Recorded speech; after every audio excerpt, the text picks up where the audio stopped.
Akkam jirtu kabajamoota fi jaalatamtoota hordoftoota biiftuu Oroo bakkuma jirtanitti nageenyi keenya kan kabajaatiif kan jaalalaa isin haa ga'u isinin jenna. Itti aansuudhaan oduu sa'a kanaa qabannee dhiyaannee jirra.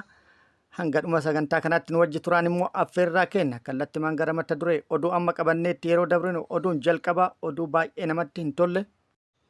Oduu gaddaati godina Matakkala aanaa Dibaaxeetti loltoonni mootummaa yookaan waraanni mootummaa mana cidhaa tokko irratti dhukaasa banuudhaan namoota hedduu lubbuu galaafatee namoota hedduu immoo madeessee jira. Akkasumas mana namallee qabeenya guutuu wajjin itti gadi hidhuudhaan kan gubee akka ta'e odeeffannoon nu ga'ee jira isiniin geenna. Oduun itti aanu Itoophiyaatti manneen barnootaa 5,000 ol kan cufaman akka ta'ee fi barattoonni miliyoonaan lakkaa'aman immoo barnootaan ala akka ta'an beekamee jira. Dabalata oduu kanallee qabna isiniin geenna. Oduun itti aanu oduu oolmaa Oromiyaati. Oduu oolmaa Oromiyaati lolli Oromiyaa bakkoota garaagaraatti loltoota mootummaatii fi waraana bilisummaa Oromoo gidduutti deemaa jiru cimee itti fufee jira. Lola Oromiyaa keessatti haala baay'ee cimaa ta'een itti fufe kana ilaalchisee Fiild Maarshaal Birhaanuu Juulaa ajajaan waraana Itoophiyaa waliigala yaada kennee jira. Yaada kenneenis Jaalmarroon labsii lola adda waraana kumaa jedhu labsuudhaan humna qabu hunda nurratti fayyadamee haala hin eeggamne lolli akka cimu taasisee jira jedhee jira. Waraanni bilisummaa Oromollee duula adda waraana kumaa jedhu kana labsuudhaan hojiitti hiikuudhaan itti akka milkaa'e ibsee jira. Injifannoo gurguddaa fi hedduu irratti argadhee jira jedhee jira. Dabalata oduu kanallee qabnaa isiniin geenna. Oduu biyya alaatiin Chaayinaan teeknooloojii haaratti fayyadamtee kalaqa haaraa uumuudhaan addunyaa raajeffachiiftee jirti. Dabalata oduu kanallee isiniin geenna. Guutuu oduu kanneenitti fi kan biroo wajjin kan isinii wajji turu ani Bariisoo Ganamooti. Guutuun oduu akka itti aanu kanatti wal duraa duuban isiniif dhiyaata. Kun oduu baay'ee miira nama tuqu oduu gaddaati. Godina Matakkalitti waraanni mootummaa mana cidhaa tokko irratti haleellaa raawwateen yookaan dhukaasa baneen namoota hedduu lubbuu galaafatee namoota hedduu madeessee jira. Godina Matakkala aanaa Dibaaxeetti waraanni mootummaa mana cidhaa irratti dhukaasa banuun namoota 7 yoo lubbuu galaafatu namoota 4 biroo immoo madeessuudhaan miidhaa guddaa dhaqqabsiisee jira. Jiraattonni yaada kennaniin kun aadmaleedha. Duri hin jirreedha. Duri hin jirreen nutti ba'e. Mana cidhaa mana gammachuu gaddatti jijjiiruu qofaa miti lubbuu namoota badii tokko malee haala qindoomina qabuun itti yaadamee haleellaan akkanaa raawwatamuun duguuggaa sanyii uummata irratti raawwatuudha jechuudhaan dubbatanii jiru. Namoota ajjeefaman kana keessatti daa'ima waggaa 12 fi manguddoon waggaa 60 fi waggaa 70 kan keessatti argamanidha jedhamee jira. Daa'imni waggaa 12 ilma Abdiisaa Fayyisaa kan jedhame yoo ta'u, manguddoon waggaa 60 abbaa Boggaalaa kan jedhamanii fi akkasumas manguddoon waggaa 70 margaa manguddoo jedhaman yoo ta'an, namoota kanneenii fi kan biroollee badii tokko malee ajjechan irratti raawwatame kan nama gaddisiisu jechuudhaan yaada isaanii ibsanii jiru. Akkasumas manneen namoota ibidda itti qabuun barbadeessanii jiru. Mana namaa qabeenyi tokko odoo keessaan bahin alaan itti hidhuudhaan qabeenyaa wajjin mana barbadeessanii jiru. Fakkeenyaaf mana obbo Asaffaa Raggaasaa kan inni keessa jiraatu kan qabeenyi guddaan keessa jiru kan qabeenyi hangana hin jedhamne keessa jiru wajjin barbadeessanii jiru jechuudhaan yaada kennanii jiru. Oduun itti aanu Itoophiyaatti manneen barnootaa 5,000 ol cufamanii jiru jedhamee jira. Lola Itoophiyaa naannolee garaagaraa keessatti deemaa jiruun manneen barnootaa baay'ee irratti rakkoon garaagaraa dhaqqabuudhaan manneen barnootaa 5,000 ol Itoophiyaatti cufamanii jiru. Manneen barnootaa kunneen kan cufaman naannoo Oromiyaa, naannoo Amaarattii fi naannoo Tigraayitti harka guddaa yoo ta'u, naannolee biroottis kan cufaman akka ta'e beekamee jira.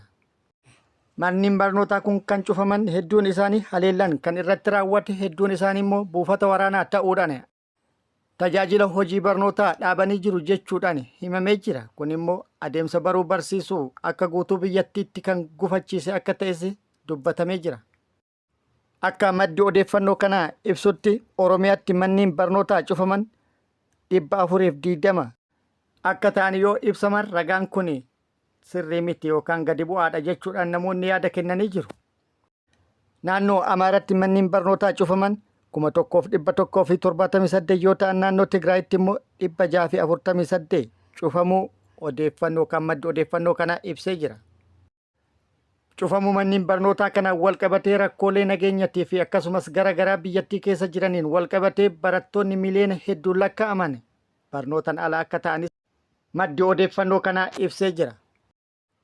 Oduun itti aanu oduu oolmaa Oromiyaatti. Oduu oolmaa Oromiyaatti lolli har'as Oromiyaa bakkoota garaagaraatti loltoota mootummaatii fi waraana bilisummaa Oromoo gidduutti deemaa oolee jira. Keessattuu lixa Oromiyaa bakkoota garaagaraatti kan gaggeeffame yoo ta'u, ajajaan waliigalaa waraana Itoophiyaa Fiild Maarshaal Birhaanuu Juullaa jaalmarroon lola yookiin duula yookiin opereeshinii adda waraana kumaa jechuudhaan yookaan zamachaa Shigimbar kan jedhamu jechuudhaan humna qabu hunda nurratti bobbaasee yookaan nurratti duulchisee haala hin eegaminiin lolli deemaa jiru akka cimu taasise yookaan akka ulfaatu taasisee jira jedhee jira.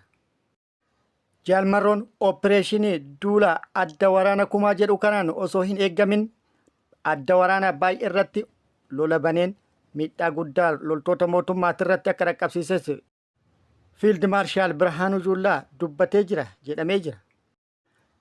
Jaalmarroonis gama isaatiin duula adda waraana kumaa jedhu kana labsee hojiirra oolchee itti hojjetuun injifannoo gurguddaa akkasumas injifannoo baay'ee akka argatee fi akka itti milkaa'e ibsee jira.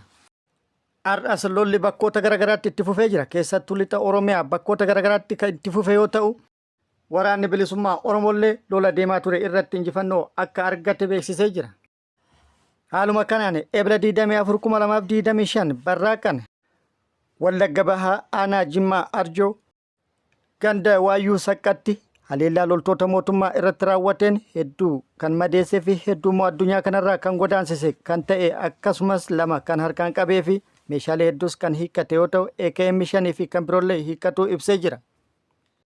Akkasumas achuma zoonii lixa Horroo Guduruu Wallaggaa aanaa Abaaboo Guduruu magaalaa Qanaatee jedhamtuu fi akkasumas aanaa Baatuu mooraa waraana mootummaa Jaaffaa jedhamuun beekamu irratti haleellaa raawwateen miidhaa guddaa akka dhaqqabsiise beeksisee jira. Hedduu madeessee hedduu addunyaa kanarraa godaansee meeshaalee hedduus akka hiikkate odeeffannoon nu ga'e ibsee jira. Dabalata oduu kanaa yeroo itti aanutti qabannee kan dhufnu ta'a.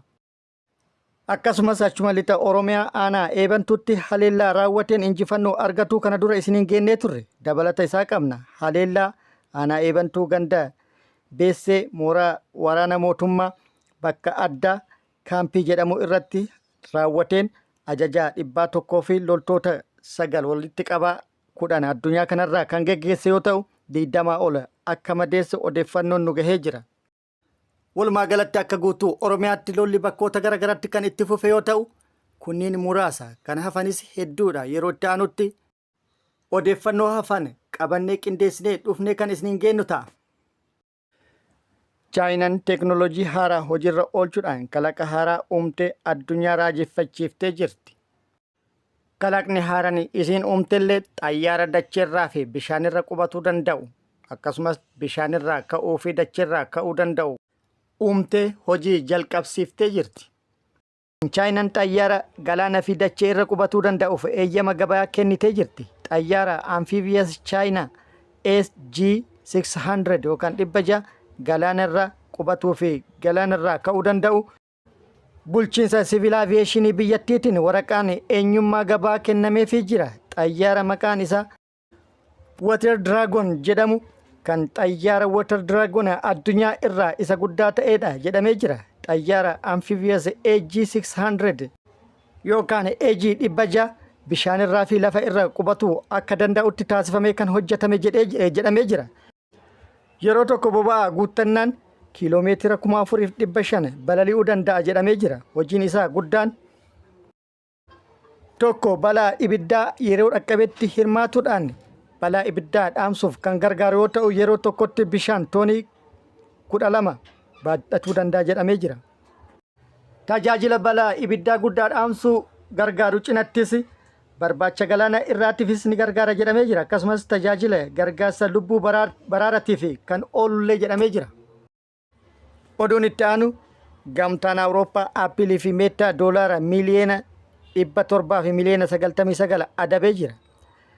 Muddee 24/2025 gamtaan Awurooppaa Aappilii fi Meettaa seera gabaa diijitaalaa cabsuu isaaniitiin doolaara miliyoona 700 fi miliyoona 99 adabee jira. Koomishiniin Awurooppaa Aappilii fi Meettaa seera gabaa dijitaalaa gamtaa Awurooppaa cabsuu isaaniitiin doolaara miliyoona 500 fi miliyoona 70.85 fi akkasumas miliyoona 200 fi miliyoona 28 tuqaa 34 kan isaan adabe yoo ta'u, koomishiniin Aappilii seera bu'uuraa kan cabse yoo ta'u, Meettaan ammoo moodeela beeksisaatti fayyadamuudhaan imaammata DMA cabsee argamuu isaatiin jedhee jira. Meettaan fayyadamtoota feesbuukii fi instaagiraamii beeksisa dhuunfaa arguu yookaan immoo kaffaltii kaffaluun akka isaan irraa fagaatan taasisee jira yookaan dirqisiisee jira. Kun immoo imaammata DMA kan cabsu ta'uu koomishinichi gamtaa Awurooppaa ibsee jira. Itti dabaluunis koomishinichi Aappilii fi Meettaan guyyoota 60 keessatti murteewwan kennaman kabajuu akka qabanis akeekkachiisee jira. Kabajamoota fi jaalatamtoota hordoftoota Biiftuu Oroo oduu namaaf qabadde kan hanga ammaa kana guutuu oduu wajjin isin wajjin ka ture Ambariisoo Ganamooti. Hanga yeroo itti aanutti deebinee wal agarruutti nageenyi Rabbi isiniif haa baay'atu. Nagatti nu turan hawwii kenna nagatti nu tura.